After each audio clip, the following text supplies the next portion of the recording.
Well, thank you, Mondo and Reprieve and Central for having me and all these amazing speakers here today. I'm very grateful that you allowed me to go first, so I don't have to follow some of the people that are coming up. I will kind of just give you a little bit about my journey.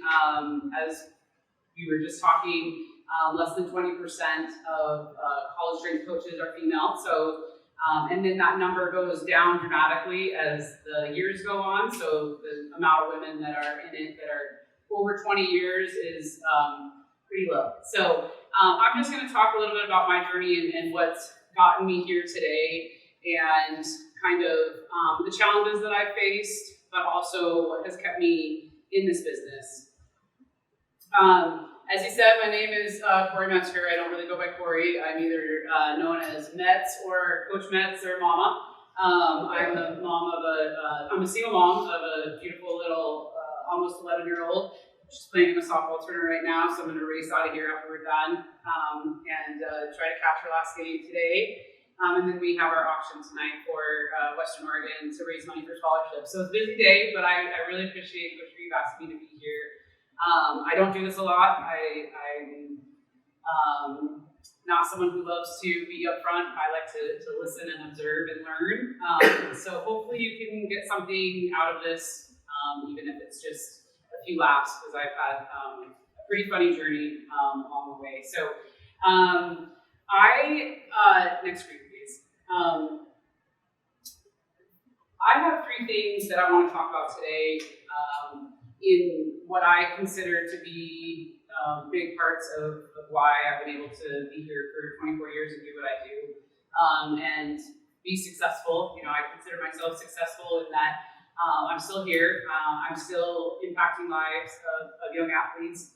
Excuse me. And the reason for that is a big reason for that is mentorship, programming, development, and the ability to do that well, and being who you are. Mentorship is huge. I was just put on a task force for the board of directors to create, with Rob Glass, amazing human at Oklahoma State, a mentorship program for the master strength coaches, because we don't have that good of one right now. And I think that sometimes we go to these conferences and conventions and clinics, and it's hard to go up and talk to these individuals who've been in the field for a really long time. Because there are idols, there are mentors, there are role models, and so I think that this mentorship program that we're starting. We have our first meeting next week. Will help kind of bridge that gap between the young strength coaches and the ones that are a little bit older, seasoned, been around for a long time. And sometimes it's hard to believe that I've been here for 24 years because it's gone by in a flash, and I really have loved every second of it. It's been a blast. It's been hard. There's been a lot of challenges, but the reason I'm here still is because of the mentors that have kind of paved the way for me and allowed me to see something in myself that I didn't see in myself, and giving me that confidence to be here and to be in front of the athletes that I work with and be a female in a field that there's not very many of us in. So mentorship, huge, and I'll talk a lot more about that in a little bit. Program development, I think, is really, really important in what we do. Just as much as coaching and the interaction with people is important. Program design, to me, is one of my passions. I love designing programs. It's like a puzzle, and I get to put together this puzzle every year, every week, every month, whatever it is, every phase. And so I'm very big into knowing what you do, why you're doing it, and making sure that it works and it's effective. And so when I'm talking to my assistants or to my intern program, this is a big thing is I don't care really what you do as long as you can defend it and you can show that it works and why it works. So know what you're doing in order to be successful so that your athletes can get the most out of your program. And then lastly is something that is I'm known for, but is do you. Be who you are and be confident in who you are. We all have our own journeys, we all have our own stories. But you have to be confident in who you are and what you're doing. I always tell this story that a few years ago I was at a conference, a CSCCA conference, and we were sitting around in the hotel lobby after the Master Strength Coach dinner and I was the only female there with, I don't know, four or six strength coaches that I've known for a long time. A lot of them are my mentors. And in walks a group of younger strength coaches, and they sit down and someone introduces me to them. And the guy sitting next to me, he asked me, "So what sports do you work with at Washington State?" And I said, "Swimming, rowing, women's soccer, and tennis." And then I assist with football. And he sat there for a little bit and he goes, "What gives you the fucking right to work with football?" And I kind of did what you guys just did. I thought, am I being pumped? Like, is this a joke? Who would say that, you know? Like, who would actually say that to someone, you know? And this wasn't in 1999. This was in 2012 or something, you know? And I sat there for a little bit, and, you know, the heat started creeping up in the back of my neck, and all the guys that knew me were like, "Oh, shit. This is gonna be good." You know, they know my temper. I'm pretty chill, but when you get me going, it's not that good. So, but I was proud of myself. I just kind of sat back for a second, and then I said, "What sports do you work with?" He's in the SEC. And he said, "Softball, volleyball, swimming, and I assist with football." And I go, "Oh, cool." And I said, "Were you a swimmer?" And he goes, "No." I go, "Oh, did you play volleyball?" And he goes, "No." And I go, "Oh, you were a softball player?" And he goes, "No." And I go, "What gives you the fucking right to work with those sports?" And I walked away. And I'm sorry for swearing. I do swear a lot, so I'll try not to. But that story, I had to. You know, I walked away from that situation, and at first, you know, I was like, whatever. But then the more I thought about it, kind of the not angrier I got, but I got sad, because I'm sad that there's people that still think that way. I'm sad that there's people out there that affect, you know, if it hadn't have been me, and if it had been a young strength coach, whether it was a male or a female, and someone talked to them like that could have made them not want to be in this field any longer. And that is sad to me, because that could be an amazing strength coach who could affect many lives that said, "Screw that, I don't want to be in a field that I'm going to be treated that way." And so, but luckily it was me, and I don't give two shits what people think about me. I know that I'm a good strength coach, I know that I'm a good person, and I know I do what's right for my athletes and for my family and for everyone in my life. And so that's what I mean by do you. Be who you are, learn what works for you, be strong. You can do that in a good way without being a dick. I was a dick that night, I know, but I feel like the more you can be who you are and learn who you are, the better you're going to be in this field. So, next slide, please. So a little bit of background on me before I get into the pillars. I was born and raised in Juneau, Alaska, which is a tiny isolated town in southeast Alaska. You have to take a boat, a ferry, or fly into there. So as with all of us, I did what everyone did growing up, which was do every sport that you can, because there's nothing else to do in Juneau. It rains about 330 days out of the year, and then it snows the other days. So it was do all the sports that keep you out of trouble. And my dad played college baseball and coached track, cross country, and baseball. And so that was just a part of our life. And I focused more as I got older on downhill ski racing and soccer, which is where I started lifting and training. I would say training more than lifting, but training, and that's kind of where I found my passion for this world. But at that time, there wasn't a ton of info on collegiate strength and conditioning, especially before the worldwide net. And so I left for college. I went to Fort Lewis College in Southwest Colorado, and I downhill ski raced and played soccer there. And I was fortunate enough to have a college strength coach at Fort Lewis College, and his name was Dale Lloyd.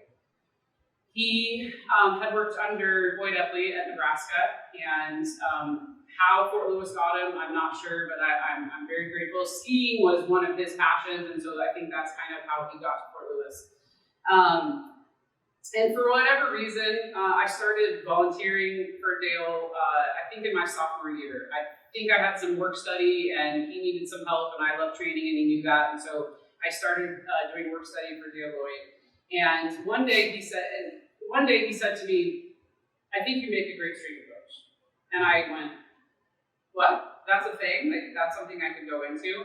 Because at that time, I was an elementary PE major, which, if anyone knows me, I would have been the worst elementary PE teacher on this planet. So I'm grateful for Dale for that reason, that he got me out of that career and kind of set me on my trajectory to college strength and conditioning.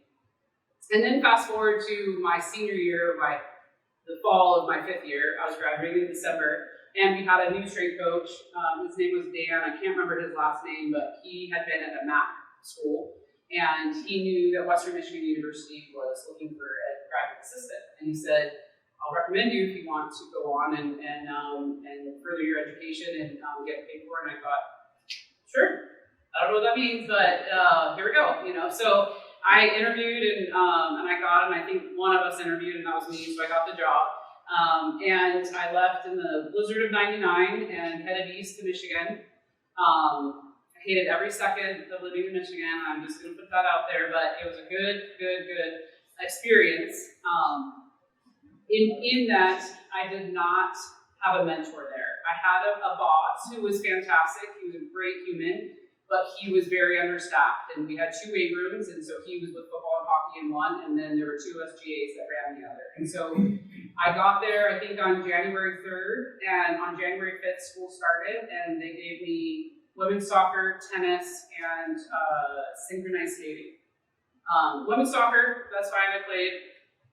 Tennis, I had never watched a match in my life, and I didn't even know synchronized skating was a thing. So I learned on the fly. I spent every evening reading a ton of books on programming, all the great mentors and the greats before me, reading their books and learning and adapting on the fly. And so I think what years later, after I got my master's jacket, Dale Lloyd from Fort Lewis reached out to me on Facebook, and I hadn't talked to him since he left, so I hadn't talked to him in probably 20 years. And he said, "I've been watching your journey from afar," and he said, "I just want you to know how proud I am of you, and I knew you'd be great."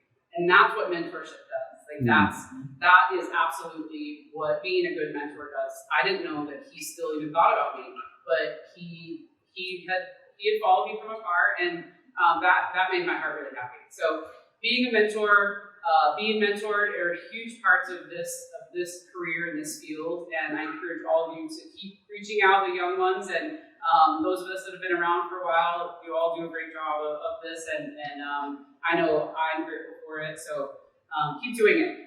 So since Western Michigan University, since graduating there, I have coached at I went from Western to Ohio State University, had a great mentor with Anthony Glass there. He was the hardest human that I've ever worked for. I think I got fired every single week. He was so hard on me, but I learned a ton there about program design, about Olympic weightlifting and teaching it, because I didn't have that in my GA. And so he really taught me how to be disciplined, how to be stand my ground, how to be a good strength coach. And he's now a great friend of mine, and we laugh about how much he fired me. I think I was fired. I literally he'd say, "Girl, there's a box on your desk, pack your shit and go." I don't even know what I did wrong this time, But so he was amazing. And after a year there, I wasn't, as you have probably heard in this theme, I didn't like the Midwest that much. And so I had the opportunity to take a position at Colorado State University. And Colorado State was a blast. It was a really good place. And then after Colorado State, I went to Washington State as associate head, and then from Washington State, I got hired to start the program, develop a program at Western Oregon University. I thought I'd be there a year or two, start the program, and then be on my way. But 13 years later, I'm still there, and I love it. I love it. It is a great place. So People always ask me why did I choose football? Why did I choose to get into football? I didn't choose football. I think that all of us are presented with sports when we go to new places, and we can either take them and run, or we don't. And when I was at Colorado State, I've been there almost a year, and there were three of us full time. There was a head, associate head, and myself. And the head strength coach at that time, great person, but he didn't digitize his programs, and he didn't periodize his programs. So the guys would come in from 9 to 1 around their class schedules, kind of like the rec center, and the workout was up on a whiteboard. And they didn't do any Olympic weightlifting. They didn't do any squatting even. They only lunged and did box jumps. And whatever you want to do is fine. That part didn't bother me. He was who he was. They had success, great. Administration wanted him to kind of come into this age of what was going on in college strength and conditioning at that time. That was about 2001, I believe. And he refused, and I don't know why, but they let him go. And then about 2 weeks later, the associate head, he left for Clemson. So that left me, and it was May, and football was about to start in about a week or two. And that was about the only sport. Volleyball, I think, stayed in the summer as well. But my associate athletic director came down to me and he said, "Well, you're the only one here this summer." And I said, "Yeah, it's fine, And because I've been working with 5 sports on my own, all of track, all of softball, I've been working with a lot of sports on my own anyway. And he goes, "Well, since you're by yourself, we're going to put the GA football coach in charge of training football this summer." And I said, "Okay, well, if you do that, you'll have my resignation on your desk tomorrow." And he goes, "What?" And him and I had a good relationship. He hired me away from Ohio State, so we had a good relationship. He knew I was a good strength coach, but he said, "You want to train football?" And I said, "It's just another sport. Yeah, I'll train football. I'd rather myself train them than someone who doesn't have any experience. Wouldn't you want someone that has experience over someone who doesn't, has a history degree, And no offense to that, but you have someone that can do it. So why, what's the issue?"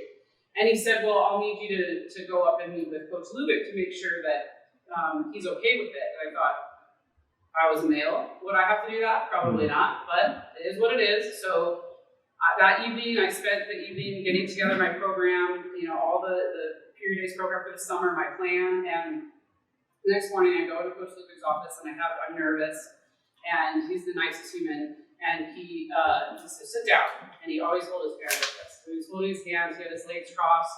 And I said, "Well, I have my program, you want to look at it?" And he doesn't even look at it. And he goes, "Do you think that you can train my team this summer?" I said, "Yeah."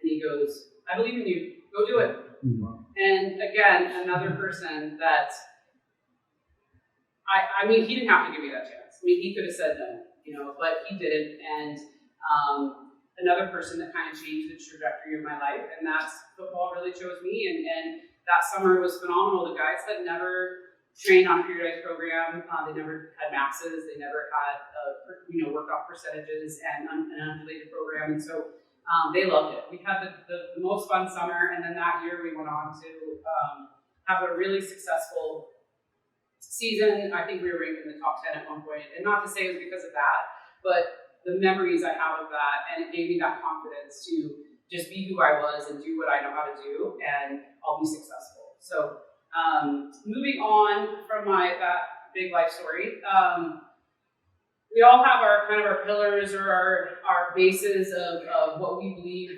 makes us successful.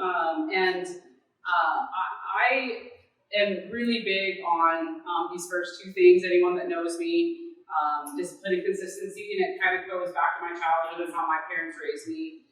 But discipline is something that when my athletes step into the weight room, they know the rules and policies, and it's the same for everyone. It doesn't change whether it's softball or baseball or rowing, whatever. It's the same for everyone. And being a female, especially in this field, but for everyone, as a strength coach, I believe there's this really thin line you have to walk. And it's if you're too far on one side, you're too soft, or you're too easy, and you'll get walked all over. Or as a female, you get looked down upon, like, oh, she's just too easy on them.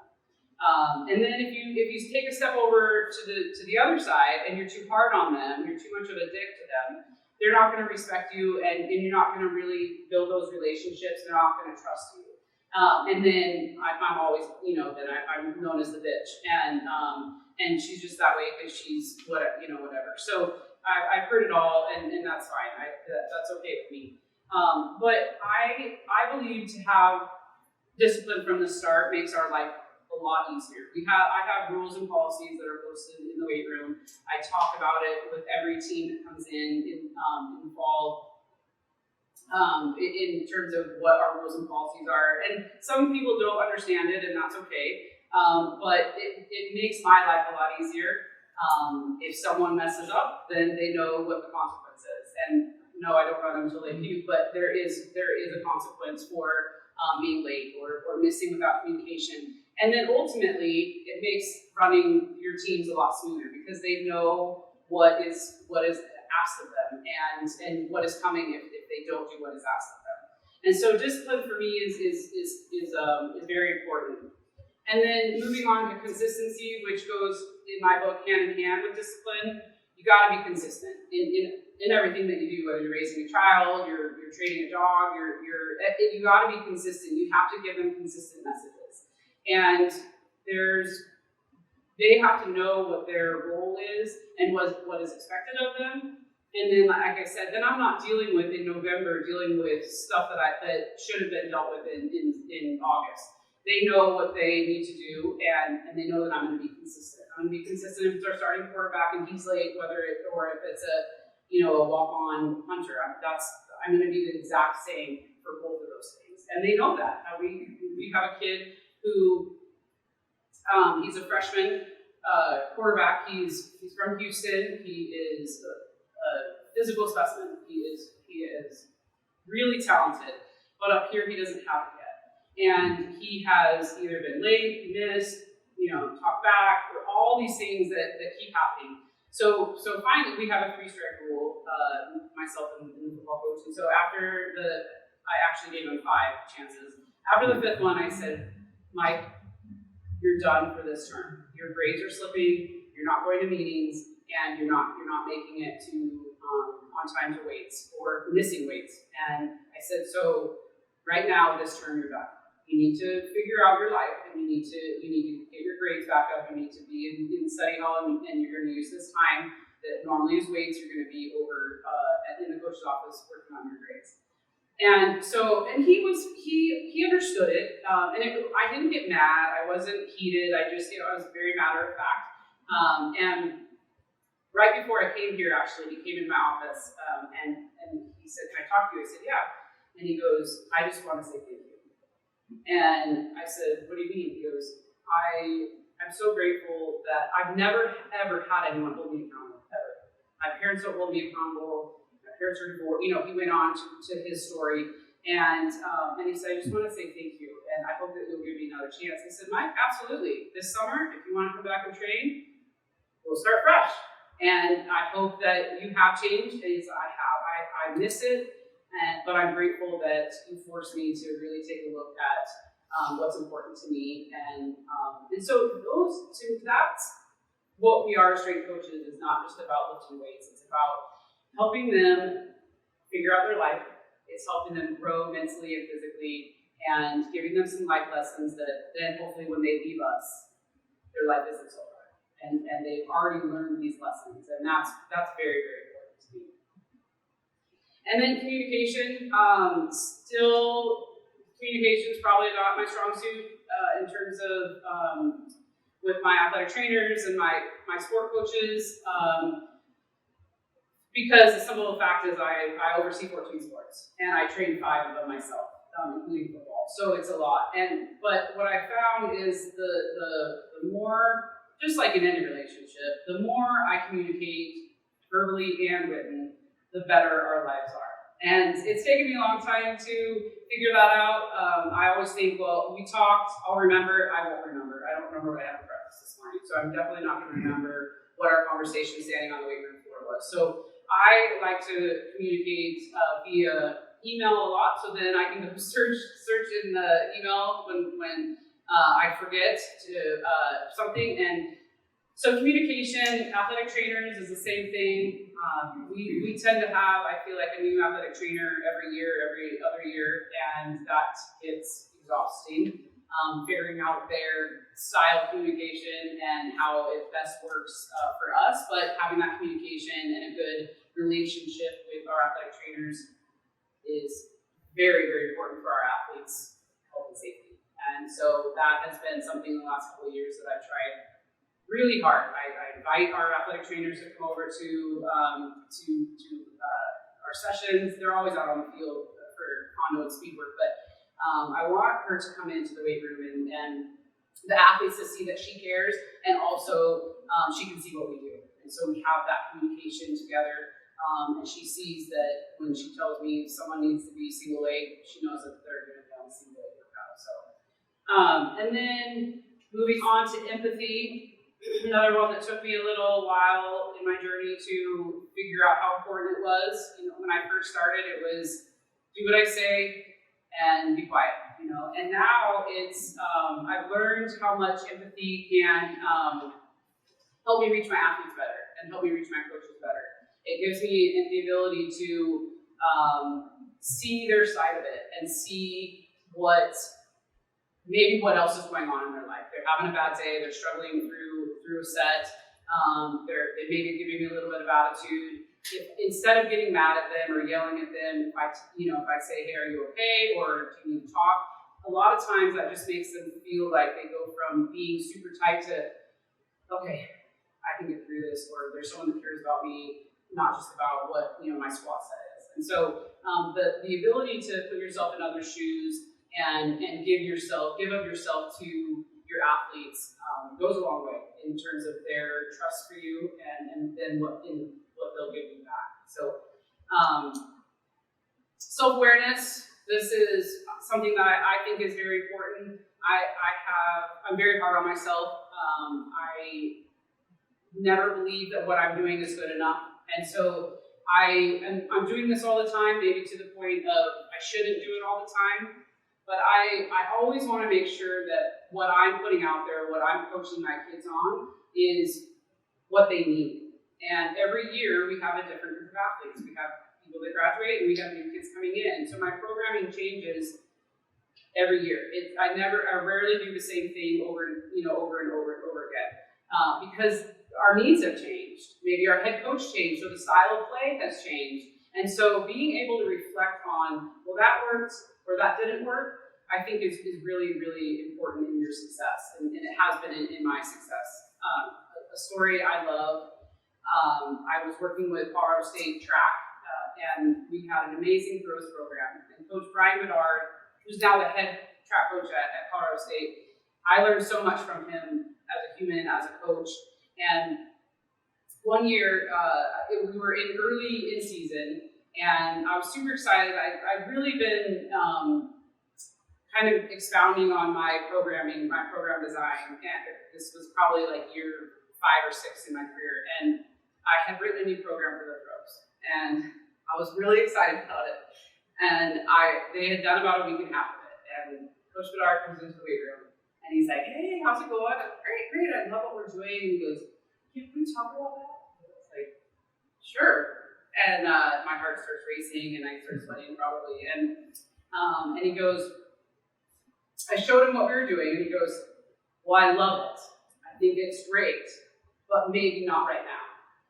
Maybe this would be better for postseason or for fall, for a summer or for fall. And I went, oh, they're dead. They're exhausted. They're fatigued, and they're not. I can't get out of them at practice what I need to get out of them. And I was embarrassed. He said, don't worry about it. It's a great program. It's just not the right time. I feel like if I'm jumping around and getting in their face, number one, they would think that I'm crazy. And number two, I'd probably tear my Achilles and I don't want another surgery. So that's not who I am. But you have to find the energy that works for you and stick with it. You can't be high one day, low one day. We've got to be consistent. Our athletes need us to be consistent. I don't want my kids ever to worry about if I'm having a bad day. I want them to worry about themselves. I don't want them asking me, Coach, are you all right? That's not what I want. I want them to focus on themselves. And so my energy, whether I'm having a good day or a bad day, I try to always bring it. And that stupid saying, "Fake it till you make it." I don't love that saying, but in some situations you have to. And I've learned a lot through these years that if I'm low, my kids are going to be low. And so I have to walk into that weight room. And I walk into my weight room, I love that smell. It just gets me going. Even if I'm having a bad day, it's my escape. It's what I love to do. And so I try to remember that even when things are hard. If I'm going through something at home or whatever it is, I try to bring that energy so that they feel that they are safe, that they are loved, and they are going to be coached hard that day. Okay, thank you. So program design, this is my kiddo. She played tackle football for the last 2 years. She was hilarious. She is not very aggressive at all, and but she loves to be coached, and she has already started learning about strength and conditioning, because she's around it all the time. But the X's and O's, even at a young age, I think it's just so important, and it's also something that I love. I love program design. It makes me so excited. And one of my athletes early on, he said, "You're kind of like a mad scientist. You love to just put these programs together." And he goes, "And they always work." And we said, "Yeah, that's called program design. That's what this is about." So next screen, please. Coaching is an art, I believe. It's an art to be able to interact with people effectively. But if you don't have the other piece of it, which is program design, you won't be as successful. Will you be successful? Probably. You'll reach people and you'll make an impact in people's lives. But the more that you work on your program design and the better you are at it, it'll pay off in dividends. And even at Western Oregon University, we have significantly lower scholarships than anyone we play in our conferences. We have 11 scholarships for football. And so the athletes that we tend to see are usually a little bit underdeveloped and haven't had the opportunities from small schools, really small areas in rural Oregon. And we see a big need for mobility, flexibility, range of motion. That is something that is usually lacking in a lot of the incoming kids that we get. And then our depth is real shallow. Our depth in terms of our roster is real shallow. Our ones are good. Our twos are, would probably be fours at anywhere else. And so we have to develop our kids in an immense amount of way. I mean, it's crazy to me what our head football coach gets out of some of the kids that he brings in. I think, wow, what? And then when that kid finishes, he's an All-American. He's amazing. He is an amazing human and an amazing coach. And him and I work very well together, my football coach. And I model my programming. I kind of mimic practice as much as possible. I want my coaches to know that I care about what they do at practice, and I want to mimic what they're doing. If they have a high day, then we're going to have a high day in the weight room. If it's a low day, then we'll be a low day in the weight room. I want the kids to know that the coaches and I are on the same page, and that gives them that kind of trust in all of us that we are doing what's best, for them. And that's my goal. It's not about what I do in the weight room. It's about what we do as a team, and that's important to me. So my emphasis big time on speed and power, especially with our football program, our men's soccer program, because both those coaches play a really high-paced game, and so I try to mimic that as much as possible. But speed and power, to me, it's just more fun to coach, I think. And so we don't do a ton of heavy, slow lifting. We do some, but that's not the emphasis. The emphasis is speed and power. Mobility and proper technique, huge in my book. like I said, the bodies that we see are really underdeveloped, and the tendency for injuries is high early on. And so the incoming athletes, whether they're softball, men's basketball, football, the incoming athletes are on a completely different program. They're on an incoming teaching progression for at least 8 weeks. And it's hard. I have one full-time assistant and 2 part-time intern positions. So it causes us to have to do a little bit more programming and a little bit more coaching and work, but in the end, they are where they need to be. They've built a strong base. They've built a strong foundation. I don't think a lot of them don't love that they're completely separate from the rest of the team. But it's how we do things, and then eventually when they're mainstream, they're safe, and their health and safety I've looked out for, and that's something that I value very much. Complex training, I'm huge with complex training. Again, we have 14 sports, one weight room, and there's 2 of us usually with the team, and so I need to get in a ton of volume in a short amount of time. So we have teams that start usually every 45 minutes, football's every hour. And so I need to get as much in that time as possible. And one way I do that is by complex training. And you'll see on the next screen my version of complex training. I know everyone does complex training. So, and that kind of goes hand in hand with training capacity and trying to get as much done in a short amount of time. And the workouts are intense, and they are a lot of volume, so I have to be careful with my volume and how I do that throughout the week. But it's worked pretty well for our kids. We see big gains, and they're ready to be on the court of the field as long as possible. They're able to withstand forces and decrease injuries, and that's what it's all about. So the next slide is just an example of this is just 2 days, a Monday and a Tuesday from off-season phase 1, the end of phase 1.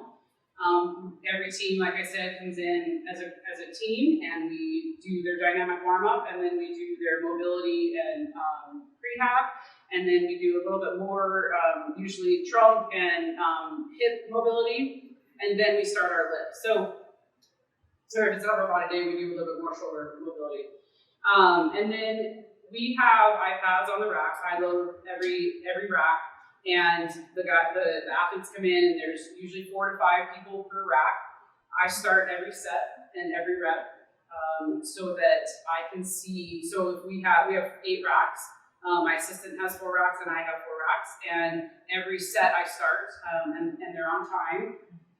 And so I only have to watch 4 people going. Instead of they just go rep after rep, it's hard to see who's doing what and where they're at. And so set 1, group 1, go.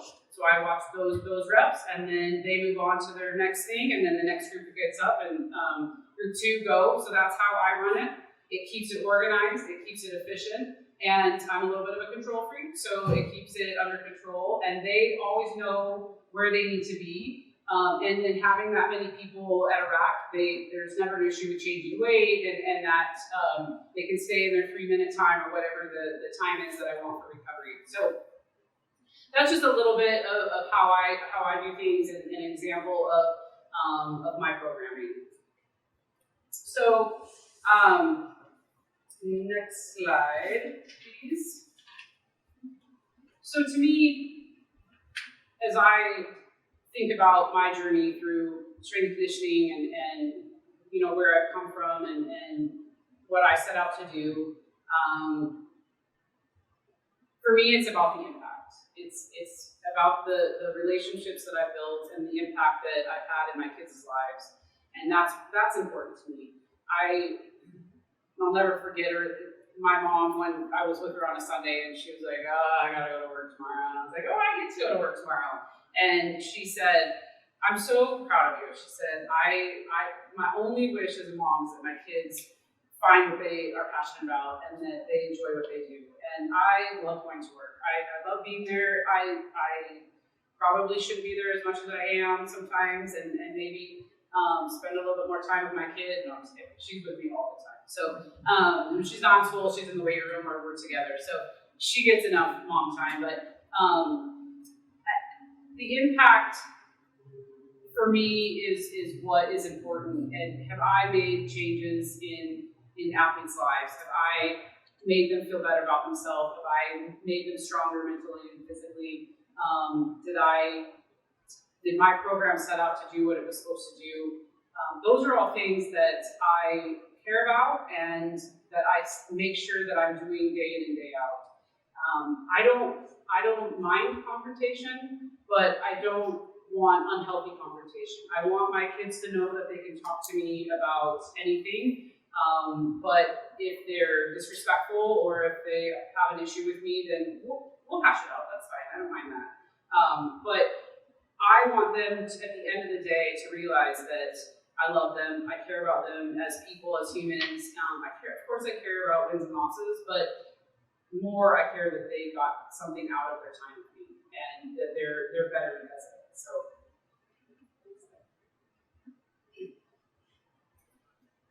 this is probably the main thing that when I reflect back on my life, my daughter is an only child, and she has now this group of people, my athletes, that are her siblings, and they're my family. They're the smiles that are there. That's been hard work. That this kid right here, he was kicked out of the weight room for a year. Because he wouldn't do what he was supposed to do. He was disrespectful. He never showed up. He'd show up when he wanted to. And so for a full year, I said, I'm not doing this anymore. You need to, and he was failing school. And now he's our best corner. He's a phenomenal athlete, and he comes over and catches for my daughter when she's pitching. He'll text and be like, "Do we need to practice?" And he'll come over and do that, take time out of his life to do that. And finding out a little bit more about his life and his childhood, now I know why he was the way he was, but he's changing. And that is important to me right there. That's why I do what I do with all of those. And then last slide. And here's more examples of just how important coaches are in people's lives. And